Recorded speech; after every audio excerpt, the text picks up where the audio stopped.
Folks, welcome back to the show. Our next guest has had the horror of being held hostage by Iran, and we welcome in Linda Davies. I mean, need I say more? A New York Times best-selling author. The book is Hostage, Kidnapped on the High Seas. You see it there on the screen. She's got a brand new thriller out because that's what she does. She writes thrillers. A brand new thriller coming out soon, Arc Storm. We'll get to that. But Linda, great to see you. Steve, thank you very much. Thanks for coming in. All right, so you're living in Dubai in 2005, I think it was, and there you are in this boat, and you're straight too far into contested Iranian waters, and they, next thing you know, you're tied up and taken away, as Tom Petty's song goes, kidnapped, held for ransom. I don't know if they asked for ransom.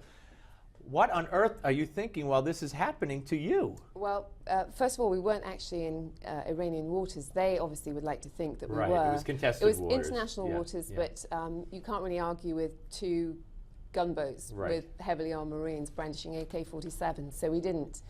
We went with them, and we spent the first night on an island, and we were interrogated by guys who flew in. Next day we were interrogated some more, flown onto the mainland, and then we had a period basically of being interrogated by a whole host of different parts of the regime. Asking you what, for instance? They thought we were spies. And what do they ask a spy? Seriously, I mean, what were they asking you? What are you doing? What's your background? Who are you? Which is a very interesting question, because when do you ever get asked, who are you? You know, it's a bit of an existential one. Who are you? Who am I? The thing is, you know, I don't think they meant it that way. I'm a thriller writer who writes about spies, which is not what I was going to tell them. No, it was a crazy irony, wasn't it? It was. You know, I wrote about that kind of situation. I never expected to find myself in it. So fortunately, I also wrote young adult fiction. So I spoke about that, which was a much more innocuous tale to give them. I mean, we weren't spies, but unfortunately our profiles weren't great, and we had to distract them and talk about other things and keep them away from both my husband's background and my own. And so how much did your experience in writing these kinds of novels help you in your you know, situation? Well, yeah, I don't think anything prepares you for that. No, but did it help you? Could you draw on what you know, what you... Could I tell a story? Yeah, maybe. I mean, I think the thing that you become someone else. You have no preparation for that. You go into a survival mode, and you realize very quickly what you need to do and what you cannot afford to do. So, you know, you make sure that you don't antagonize them in any way. You make sure you try and form a bond with them, and you show them your humanity, and you try and get their own humanity as well. And your heart must go out when you hear about the hostages being held in Iran now and the others being held by ISIS. Absolutely, and you know, it's incomparable. I mean, being held by ISIS, they are a reprehensible terrorist group. The Iranian regime, we were being held by the government, and we were being held by the good side of the government, if you like, not the shadowy Revolutionary Guard side, which is a whole So you were lucky in a sense. Yeah. Yeah. Now you got so this book is Hostage, Kidnapped on the High Seas. We have but you have another one also coming out, which is one of your classic thrillers, which talks about a terrorist attack on the United States on the west coast of the U.S. Yeah, that's right. Arc Storm. Yeah, it's based on some real science that actually exists. One is a rain-making technology that I experienced firsthand in the deserts of the Middle East, when between June and September it rained 50 times.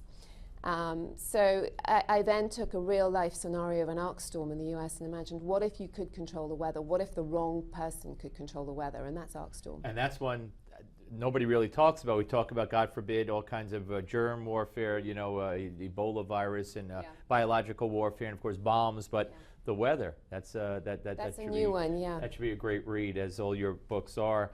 I'm thrilled to meet you. Thank God you're okay. And will you ever go back on the water in that area? I don't think so, I don't think so either, yeah. Well, Linda Davies, thank you very much. Good luck with both books. And again, her experience as a hostage in the hands of Iran, Kidnapped on the High Seas by Linda Davies. So pick it up and look for Arc Storm. We'll be back with the co-founder and the president of the Minutemen Project, Jim Gilchrist. He'll be here after the break. But first, we take a look at this hour's American Moment, and it takes a look back at the life of the one and the only Dr. Martin Luther King, Jr. Stay right where you are.